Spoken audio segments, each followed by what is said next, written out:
In this video, I'll show you how to generate reference for any project you have to work with for free. For example, how to turn this picture to this reference.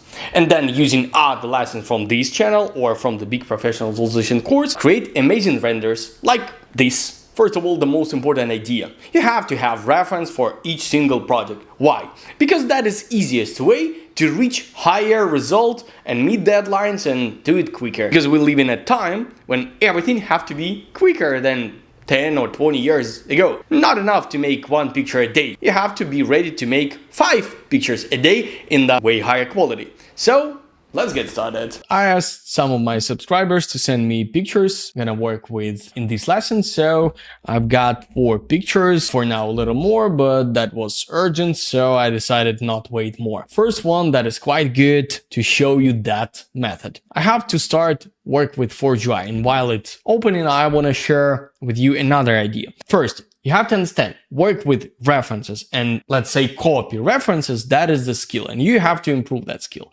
That is exactly what we focusing on the professionalization course. And that is the result we get in these lessons. You already saw these pictures, some of these pictures in these or other videos, but you have to know how to generate reference. So that's why I'm showing you this method. First of all, you have to switch to image. You have to find negative prompt. If you don't have your own, you can take mine in my Telegram channel, link in the description. Only one pinned message, you'll find exactly negative prompt. Just copy it, paste it here. First thing you have to do, that is exactly put there this picture. Okay, please be sure that you use exactly the same model. Link in the description below, of course. Then sampling method and schedule type. That is important. Resize. Usually I use 1200 or something like that. That is quite enough for reference. Then we have turn on ControlNet and switch to depth. Please be sure that you install Control Depth model. That is also extremely important and link you'll find in the description also. In fact, that's all. We can just a little increase denoising trend and we'll need to generate a few different references based on this picture. We can increase also sampling step to make a little better result. I'll generate quite a few times till the moment I'll find really nice one. And I think I'll increase a little denoising trend because I don't want to have too much creativity here. Okay, even less. But anyway, color balance already here looks better. Let me increase a little denoising strength. Oh, I really like this one. Only one disadvantage here, we have some reverb. Obviously, I don't need any reverb. I'll hit this button and I'll open folder and here all the generated pictures. Let me open this one and with generative fill, I'll add there generative fill asphalt. Here's some wall, I'll need to remove it also. Looks really good. I'm not sure I need this white line. So let me remove it. Then let me remove that part. Shift F5, that is free way to remove some details of the picture. Great. And then using Photoshop Generative Expand, I'll make it a little bigger.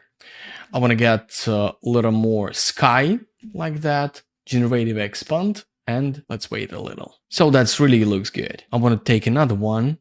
For example, this, yeah, nice shadows on the foreground. Why I'm doing that? Because when building takes 90%, I don't know, 80% of the frame, I think that is not enough space in the frame. Of course, over here, I want to get some bushes or something like that. It would be better. So let's try to do it in Stable Diffusion. Let me save this file, desktop. I'll keep the same name. That is not so important. Here we are, and first of all, we have to switch to Inpaint and add our picture over there. Really good. And I will draw there some area where I wanna get some bushes or anything else. I have to go a little lower and change back resolution because I don't wanna resize it anymore.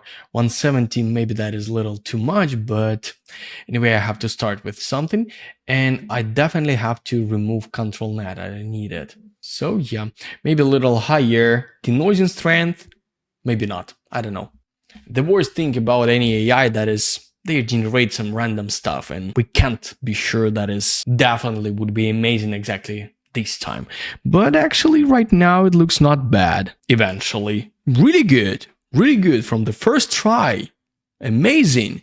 Okay, so I know that would be not free tool, but anyway, I want to show you that is also possible to do. We will go to Magnific AI and I'll upload this picture to Magnific to generate a little more details. Okay, I'll switch to Magnific Upscaler, then go there, put it here. I'll use standard, creativity a little higher, like 3, fractality 1, and engine would be Magnific Illusion, and upscale. Okay, now it looks good. Let me download it. PNG, desktop. Okay, and what we got at the end? That was our render, and that is our reference. What we have to do now, we have to come back to the 3ds Max and using this reference, build our new pictures. This is it. That is whole method, but definitely it can make your pictures way better. If you have any questions, feel free to ask me in the comments. So, as you can see, that is not something difficult, but you definitely need some person who will guide you through these all difficulties in that process. I'm that person. I have 19 years of experience in architectural visualization, and I have professional visualization course with 13 years of experience in education. I'm not a teacher, actually. I'm an architect, but I'm passionate about pictures, I'm passionate about architecture, and I'm absolutely open to share with you all my experience. So, welcome to next professional visualization course. See you there.